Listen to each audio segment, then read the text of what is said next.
स्वागत है आपका सुबोध जादव इंग्लिश सॉल्यूशन इस यूट्यूब चैनल पे। आज हम देखने वाले हैं कक्षा 8वीं NCERT बोर्ड का हनी ड्यू का जी पोएम है the last bargain written by Rabindranath Tagore. Rabindranath Tagore की जो पोएम है द लास्ट बार्गेन उसके बारे में आज हम पढ़ने वाले हैं।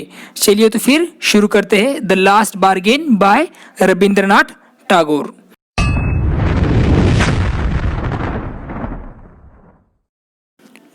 The last bargain, अंतिम सौदा। A bargain is an agreement in which both parties promise to do something for each other. सौदेबाजी एक समझौता है जिसमें दोनों पक्ष एक दूसरे के लिए कुछ करने का वादा करते हैं। Someone is looking for work waiting to be hired. कोई काम की तलाश में है waiting to be hired और वह वेट में इंतजार कर रहा है उसे कोई हायर करे। हायर का मतलब मैंने आपको बोला है कि हायर का मतलब होता है खरीदना या फिर भाड़े पे रखना। He strikes a bargain but think it worthless. वह क्या है तो मोल भाव करता है लेकिन यह सब कुछ बेकार, वो उसे बेकार समझता है जो कुछ भी बार्गेन होता है उसमें।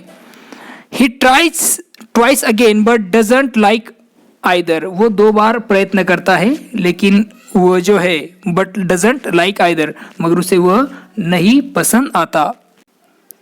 Finally in the last bargain, अंत में लास्ट बार्गेन में लास्ट सौदे में, when he is hired for nothing, जब उसे खरीदा गया या फिर उसे भाड़े पे रखा गया फॉर नथिंग, कोई भी काम न करने के लिए, he is happy as never before, वो बहुत खुश था जिससे पहले वो कभी खुश नहीं हुआ था। वॉट इज द बार्गेन, तो क्या है ये सौदा, and why is it the best, और ये इतना क्यों खास है। तो अभी हम इस पोएम के जरिए उसे समझेंगे। तो देखिए शुरू करते हैं फिर पोएम को। Come and hire me I cried while in the morning I was walking on the stone paved road. सुबह जब मैं पथरीली सड़क पर जा रहा था तब मैंने चिल्लाकर कहा कि आओ और मुझे खरीद लो। Come and hire me, hire का मतलब मैंने आपको हायर का मतलब होता है भाड़े पर रखना, क्या खरीद लेना। उसके बाद sword in hand in the king came in his chariot. Okay, तब क्या होगा, हाथ में तलवार लिए रथ पर सवार एक राजा वहां पे आया। He held my hand and said I will hire you with my power. उसने मेरा हाथ पकड़कर मुझसे कहा मैं अपनी ताकत के बल पर तुम्हें खरीद लूंगा। I will hire you with my power, मैं मेरे ताकत के बल पर तुम्हें खरीद लूंगा। But his power counted for not and he went away in his chariot. मगर जो उसकी जो ताकत है वो किसी काम ने आई। Not means we can say वर्थहीन, उसकी जो ताकत थी वो कुछ भी काम की नहीं थी, वो मूल्यहीन थी। वर्थलेस इट वॉज, वो वर्थलेस थी, वह उसका कोई मोल नहीं था। And he went away in his chariot, और वह अपने रथ पर फिर वापस चला गया। और देखिए सेकंड स्टांजा क्या है। In the heat of the mid day the house stood with shut doors. दोपहर की गर्मी के कारण घरों के सब दरवाजे बंद थे। आई wandered along the crooked lane. Crooked means कर, टेढ़ी मेढ़ी। फिर मैं क्या हो गया तो वो जो टेढ़ी मेढ़ी गलियां है मैं उस गली में घूम रहा था। क्रुक्ड मीन्स टेढ़ी मेढ़ी और लेन का मतलब होता है गलियां। तो मैं उस टेढ़ी मेढ़ी गलियों में घूम रहा था। An old man came out with his bag of gold. एक बूढ़ा आदमी सोने से भरा थैला लेकर वहां पर आया। ही पॉन्डर एंड सेड, पॉन्डर का मतलब होता है थॉट, सोचना।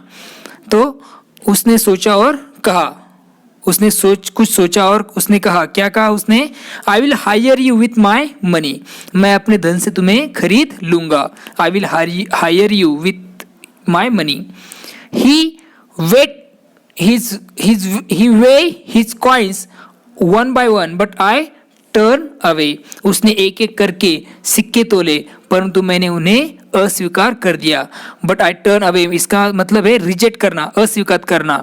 इसका मतलब है कि स्पीकर ने उसे रिजेक्ट कर दिया। It was evening. The garden hedge was all aflower.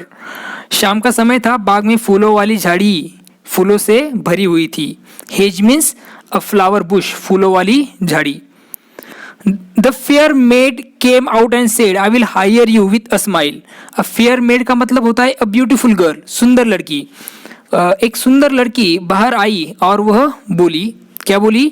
I will hire you with a smile. मैं तुम्हें एक मुस्कान से खरीद लूंगी.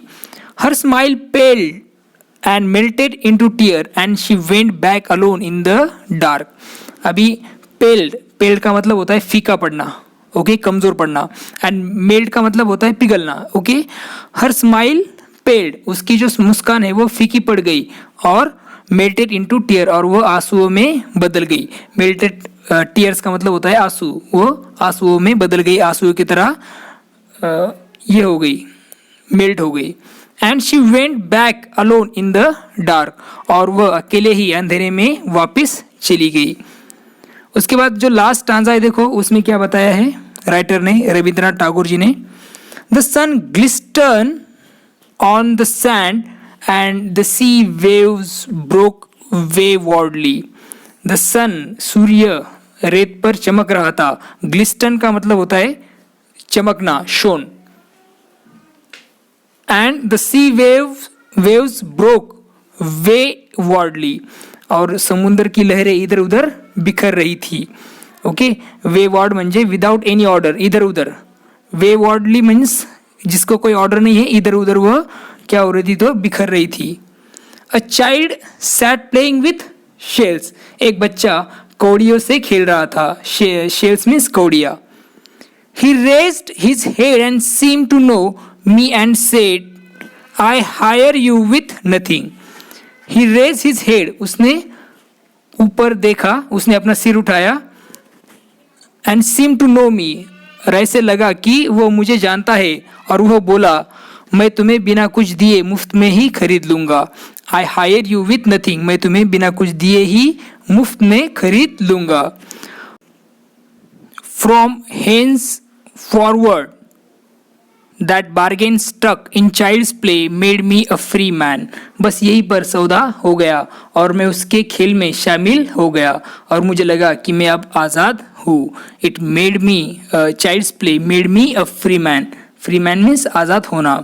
हेंस फॉरवर्ड का मतलब होता है आफ्टर दैट, इसके बाद. बार्गेन स्ट्रक का मतलब होता है द डील वॉज सेटल, सौदा हो गया, यहीं पे सौदा हो गया, और वो उसे ऐसा महसूस हुआ कि वो अभी फ्री हो गया है. तो ये पोएम लिखी थी रविंद्रनाथ टैगोर ने. आई होप आपको ये समझ में आई होगी. तो फिर मिलेंगे अगले वीडियो में. देखते रहिए सुबोध जादव इंग्लिश सॉल्यूशन, ये यूट्यूब चैनल. तब तक के लिए thank you and take care. जय हिंद.